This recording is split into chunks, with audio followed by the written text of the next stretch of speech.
로마서 2장 6절에서 11절입니다. 하나님께서 각 사람에게 그 행한 대로 보응하시되 참고 선을 행하여 영광과 존귀와 썩지 아니함을 구하는 자에게는 영생으로 하시고 오직 당을 지어 진리를 따르지 아니하고 불의를 따르는 자에게는 진노와 분노로 하시리라. 악을 행하는 각 사람의 영에는 환난과 공고가 있으리니 먼저는 유대인에게요 그리고 헬라인에게며 선을 행하는 각 사람에게는 영광과 존귀와 평강이 있으리니 먼저는 유대인에게요 그리고 헬라인에게라. 이는 하나님께서 외모로 사람을 취하지 아니하심이라. 아멘. 오늘 말씀의 제목은 행한 대로 보응하심입니다. 6절에 하나님께서 각 사람에게 그 행한 대로 보응하시되 그랬습니다. 유대인들에게 임할 심판에 대해 5절에서 밝힌 대로 바울은 심판은 예외 없이 모든 사람에게 주어진다는 심판의 보편성을 배경으로 하여 지금 논리를 전개하고 있어요. 본절에서도 각 사람에게라는 표현을 통해 이 세상의 어떠한 사람도 심판에서 제외되지 않는다는 것을 분명히 하고 있습니다. 하나님께서는 한 사람 한 사람 각 사람의 행위대로 보응하세요. 그 행한 대로라는 표현은 육체적 행함인데 칭의의 근거가 되는 것을 말하고 있는 것은 아닙니다. 여기서의 행함은 단순히 하나님이 인간을 판단하시는 기준의 일반적인 개념을 표현한 것이라고 볼 수 있어요.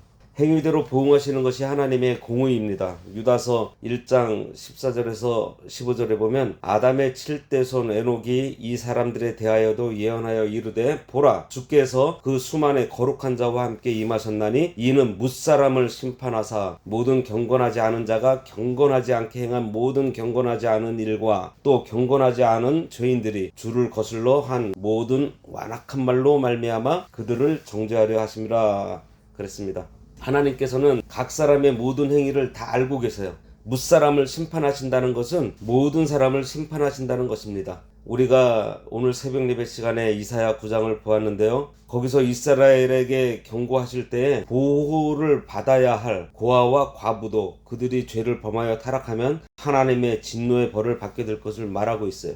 죄에 대해서 철저하게 책임을 물으시는 하나님이세요. 7절에 보면 참고 선을 행하여 영광과 존귀와 썩지 아니함을 구하는 자에게는 영생으로 하시고 참고 선을 행하여 영광과 존귀와 썩지 아니함을 구하는 자. 이 구절을 한마디로 표현하면 믿는 사람입니다. 믿음을 가진 사람. 여기서 참는다는 것은 어떤 시험인 훈련 아래에서 견뎌내는 것을 말해요. 여기서 참고 선을 행하며 이것은 사람들의 시각에서만 선한 것이 아니라 하나님 보시기에도 선한 목표를 두고 지속적으로 노력하는 것, 그것을 말하고 있습니다.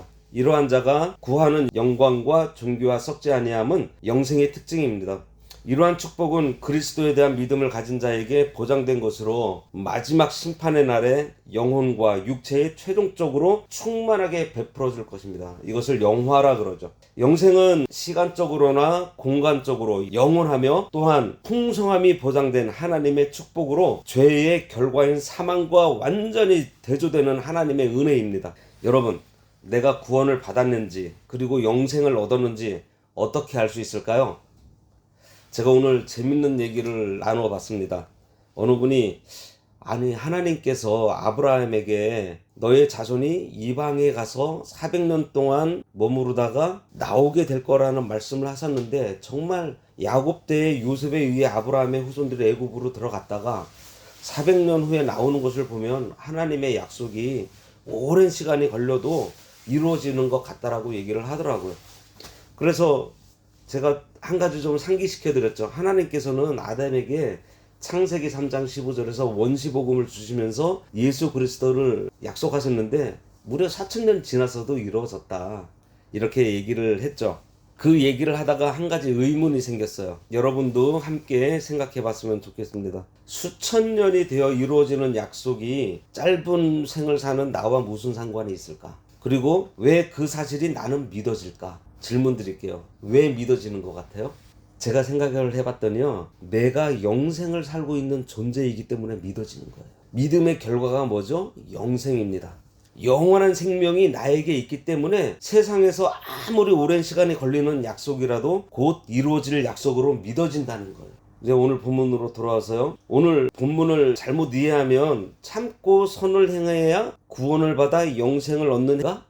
이렇게 생각할 수 있는데 이 말씀은 행위 구원을 말씀하는 것이 아니라 영광과 존귀와 썩지 아니하는 영생을 구하는 것은 예수 그리스도를 믿음으로 인하여 참음과 선을 행하며 영생의 삶을 살아가는 것, 예수 믿음으로 성령의 감동을 따라 거룩한 행실을 하게 되는 것을 말하고 있는 거예요. 특별히 여기 참는 것에 대해서 언급되어 있는데요. 우리가 선을 행하고 옳은 일을 하려면 참는 것이 필요할 때가 많이 있습니다. 믿음에 있어서 인내는 불가분의 관계인 것 같아요. 왜냐하면 인내 없이는 선을 행할 수 없기 때문입니다. 그래서 성도는 참는 것을 잘 배워야 해요. 인내함으로 연단을 받아 잘 다듬어지고 믿음이 자라나게 되어 있습니다. 참고 견디지 못하면 믿음은 형식적인 것이 되고 열매가 없어요.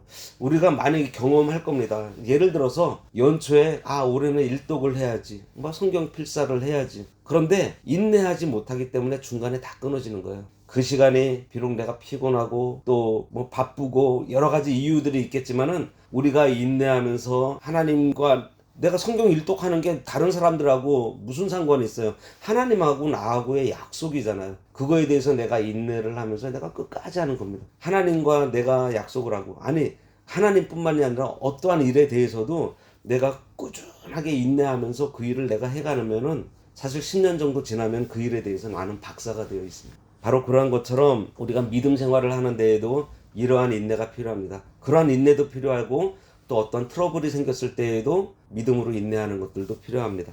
야고보서 1장 3절과 4절에 보면 이는 너희 믿음의 시련이 인내를 만들어내는 줄 너희가 알미라. 인내를 온전히 이루라. 이는 너희로 온전하고 구비하여 조금도 부족함이 없게 하려 함이라 그랬습니다. 8절 말씀해 보면 오직 당을 지어 진리를 따르지 아니하고 불의를 따르는 자에게는 진노와 분노로 하시리라 그랬습니다. 7절과는 반대로 악한 자들의 특성을 말하고 있는데요. 진리를 쫓지 않고 불의를 쫓는 자의 특징은 반드시 당을 지어요. 이러한 이기심에 사로잡힌 자들은 진리를 포기하고 눈에 보이는 이익을 위하여 불의를 추구하는데 당을 지어서 그 일을 적극적으로 한다는 것입니다. 이러한 행위는 진리이신 하나님의 속성을 거스르는 아주 잘못된 행위로서 당연히 하나님의 심판이 따를 것입니다. 죄는 전염성이 있고요. 범죄자는 동조자를 구해요. 인류 최초의 범죄에서도 하와가 아담을 끌어들입니다. 공범을 만들어요. 진리의 길은 혼자서 묵묵히 갈 수 있지만 불의한 길은 항상 동료를 구하게 되어 있습니다. 왠지 아세요? 혼자서 뒤집어 쓰기는 두렵기 때문이에요. 그러니 얼마나 간사한가요? 불의를 위해 당을 짓고 당파적으로 움직이는 자들은 벌써 진리를 떠난 자들이고요. 사단의 지도를 받아 불의의 길을 걷는 자들입니다. 당을 짓는 자들은 이 사람 저 사람을 격동시키고 악한 말로 다른 사람을 비방하고 악평하며 불평과 불만을 품게 하고 당을 지어 공동으로 죄를 짓습니다.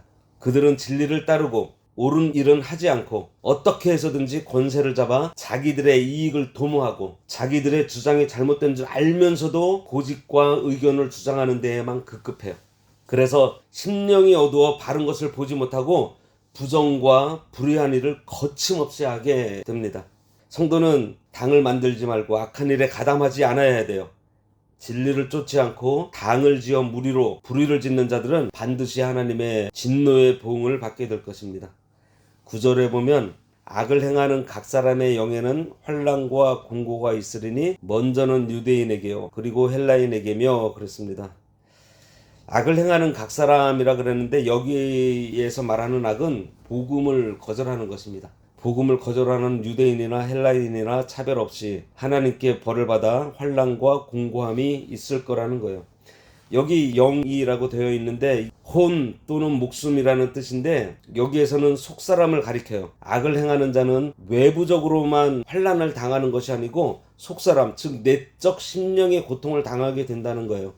성도가 악을 행하면 흑암에 빠져 선한 양심의 가책으로 마음이 답답하고 두렵습니다. 나아가 기도가 끊기고 여러 모양으로 하나님의 징계를 받아요. 다윗이 범죄한 다음에 하나님의 손이 그를 주야로 내리누르고 진액이 다 마르고 뼈가 쇠할 만큼 공고와 환난을 당했다고 했습니다.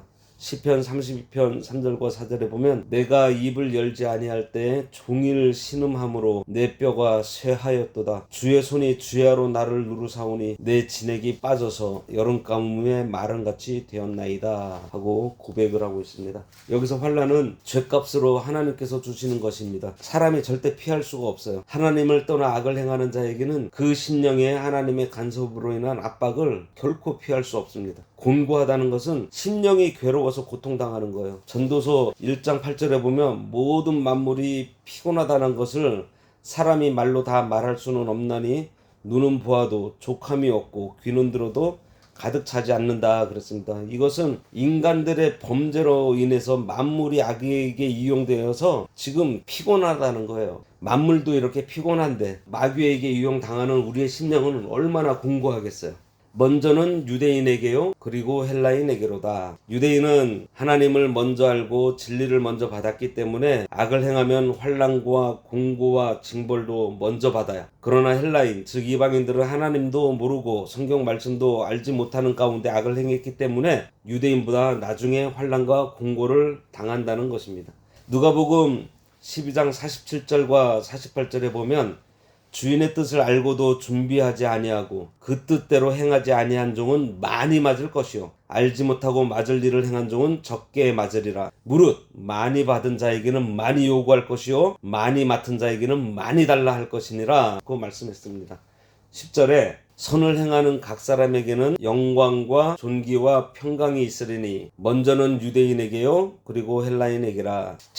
7절에서는 참고 선을 행하는 자가 추구하는 것으로 영광과 존귀와 썩지 아니함을 얘기하고 있는데 여기에서는 선을 행하는 자에게 주어질 축복이 영광과 존귀와 평강입니다. 이러한 축복은 악한 자에게 주어지는 환난과 공고하는 대조되는 상태로, 특히 평강은 그리스도의 재림 후 이루어질 천년왕국에서의 축복 상태, 그리고 더불어서 이 지상에서 구원 얻은 자가 그리스도로 말미암아 누리게 되는 화평으로 인한 내적인 평화를 얘기를 하는 것입니다. 11절에 하나님께서 외모로 사람을 취하지 아니하심이라 그랬습니다. 외모로 사람을 취하지 아니한다. 이것은 편애하지 않으시는 하나님. 하나님께서 유대인이라고 해서 더 관대하게 봐주시는 것도 아니고 헬라인이라고 해서 또 더 관대하게 봐주시지 않다는 거예요. 하나님께서는 각 사람의 행한 대로 갚아주신다는 것입니다. 하나님은 민족, 유무시, 빈부의 차별 없이 각 사람이 행한 대로 보응하세요. 여기 외모로 사람을 취하지 않는다라는 말이 있는데 이 표현은 당시 재판을 할 때 그 사람의 내적인 면이 아니라 외적인 모습에 관심을 기울이는 편파적이었던 당시 시대 상황을 반영하고 있어요. 하지만 하나님의 공의로운 심판은 이러한 외적 편견과는 전혀 무관하다는 것을 지금 밝히고 있습니다. 하나님은 오직 각 사람의 진심을 보시고 그가 행한 대로 심판하세요. 다음 주는 하나님께서 행위대로 심판을 하시는데 그 심판의 표준, 규범을 제시하는데 그것에 대해서 살펴보도록 하겠습니다.